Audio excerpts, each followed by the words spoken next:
Did you know there's a hidden tribe in Pakistan where women have striking blue eyes and enjoy freedoms unheard of in the rest of the country? Welcome to the world of the Kalash, where ancient traditions and modern freedoms collide in ways you never imagined. A people out of time. As we delve deeper into the Kalash's world, an intriguing question emerges. How has this small tribe managed to preserve their ancient traditions in the face of intense pressure to convert? The answer lies in a fascinating blend of myth, history, and unwavering cultural pride that dates back to the time of Alexander the Great. Imagine a community that has existed for over 2 millennia, tucked away in the remote valleys of Pakistan's Hindukush mountains. The Kalash people, with their fair skin, light eyes, and unique customs, have long been the subject of speculation and wonder. One of the most captivating theories about their origins suggests a connection to Alexander the Great's army, which marched through this region in 326 BCE. While the exact truth of their ancestry remains shrouded in mystery, the Kalash have undoubtedly maintained a distinct identity that sets them apart from their neighbors. Their polytheistic beliefs and animistic practices stand in stark contrast to the Islamic faith that dominates Pakistan. The Kalash worship a pantheon of gods and spirits, believing that natural phenomena like rivers, mountains, and even animals possess spiritual qualities. This adherence to ancient beliefs has not come without challenges. The Kalash have faced significant pressure to convert to Islam over the centuries. Yet, they've shown remarkable resilience in preserving their cultural heritage. Those who do choose to convert often face ostracism from their community, highlighting the tribe's commitment to maintaining their unique way of life. But what makes the Kalash's resistance to conversion so remarkable? It's not just about holding on to old traditions. It's about preserving a living link to the past.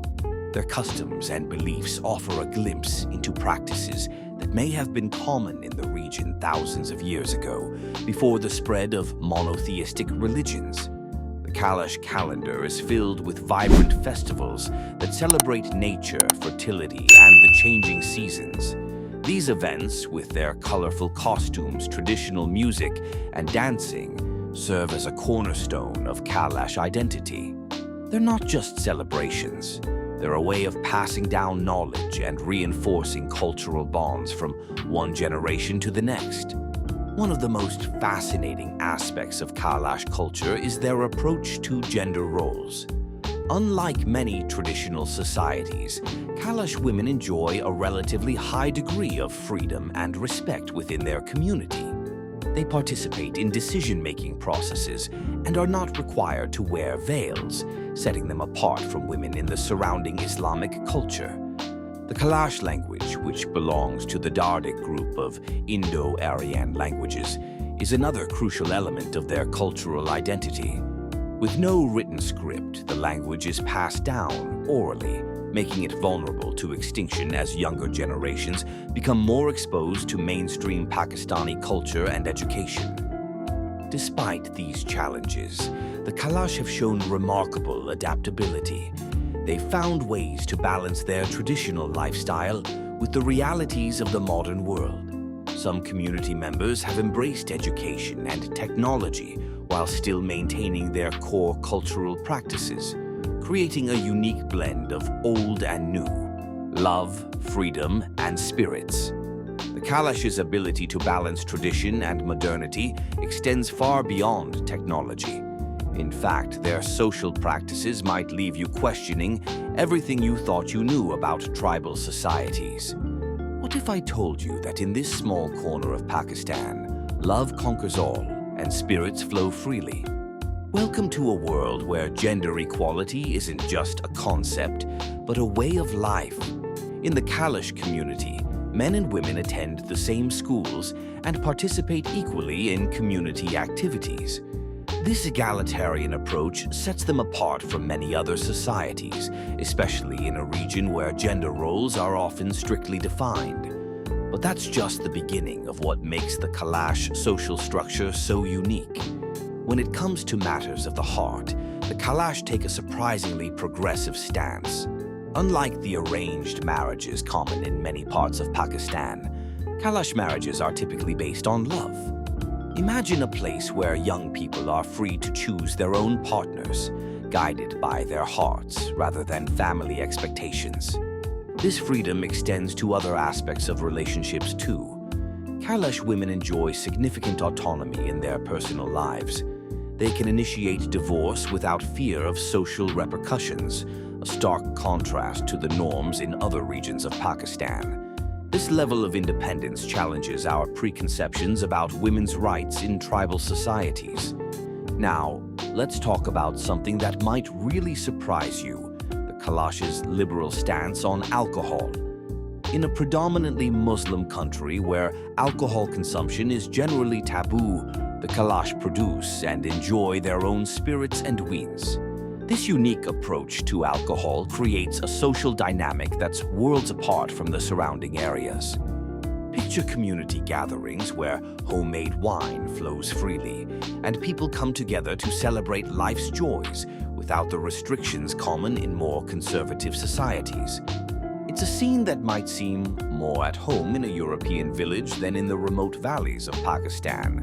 But don't be mistaken, this isn't a free-for-all society without responsibilities. Kalash women, despite their freedoms, still bear traditional duties. They're primarily responsible for managing household tasks, while men typically handle more physically demanding work.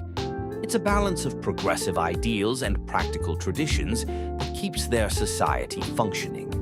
This blend of love-based marriages, gender equality, and open attitudes towards alcohol creates a social environment that's truly one of a kind. It challenges our assumptions about what life in a remote, tribal community looks like. The Kalash prove that isolation doesn't necessarily mean conservatism, and that ancient traditions can coexist with progressive social values.